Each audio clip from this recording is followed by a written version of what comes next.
নমস্কার, নতুন আমি চ্যানেলে সবাইকে স্বাগত।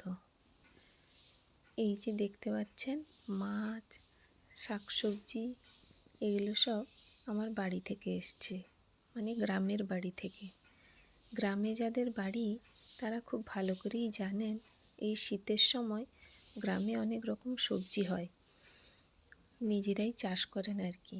তাই বাড়ি থেকে এই যে সবজি আর মাছ সব আমার জন্য এসছে।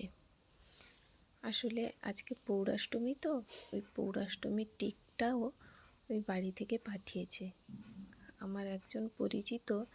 উনি বাড়ি থেকে এসছিলেন, তখন ওনার হাতে আমার পাঠিয়ে দিয়েছেন বাড়ির লোক আর কি। ওই টিকটাই আমি আমার ছেলেকে লাগাচ্ছি। তো দেখুন, ছেলেও জেদ করে বলছে যে তোমাকেও লাগিয়ে দিই। আসলে আমিও পৌঢ়া আর আমার ছেলেও তো পৌঢ়া।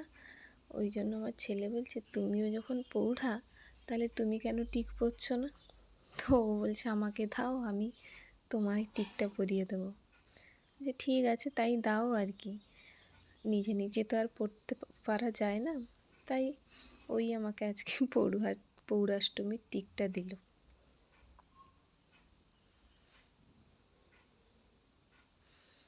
এখন বিকেলবেলা ছেলেই বেরিয়ে পড়েছে সাইকেল নিয়ে, সাইকেল চালাবে বলে।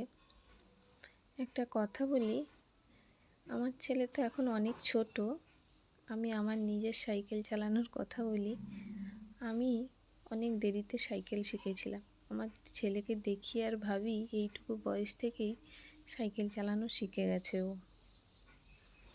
সে যাই হোক, একটু কাজ আছে তাই একটু বেনে দোকানে এসছি। বেনে দোকান তো সকলেই বোঝেন, এখানে যা দেখবেন তাই নতুন, সব নতুন নতুন জিনিস।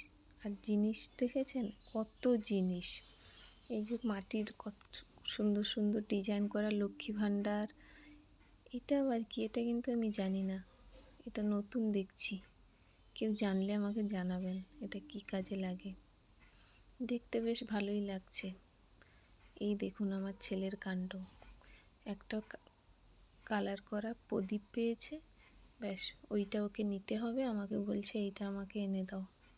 আর এই যে তালপাতার পাখা দেখেছেন, এই তালপাতার পাখা নিয়ে আমার ছেলে যে কত কোশ্চেন করছে আমায়। আসলে ও তো কোনোদিনও দেখেনি। ও কি, এখনকার জেনারেশনে কেউই ওই তালপাতার পাখা আর দেখতেই পাবে না, কিন্তু আমরা যখন ছোট ছিলাম এই পাখাতেই আমরা দেখে এসেছি। এই তালপাখার পাখাই হচ্ছে অভ্যস্ত ছিলাম আমরা। ও কি করা যাবে, এখন যুগের নীতি, তাই এগুলো সব লুপ্তর পথে এখন। তবুও এখানে দেখে ভালো লাগলো। আর একটা জিনিস দেখুন, ছোট উনান, আমি কিন্তু কোনোদিনও দেখিনি। এগুলোতে কি রান্না হয় কি জানি, দেখতে তো খুব ভালোই লাগলো। ঠিক আছে, আজ আসি, ধন্যবাদ।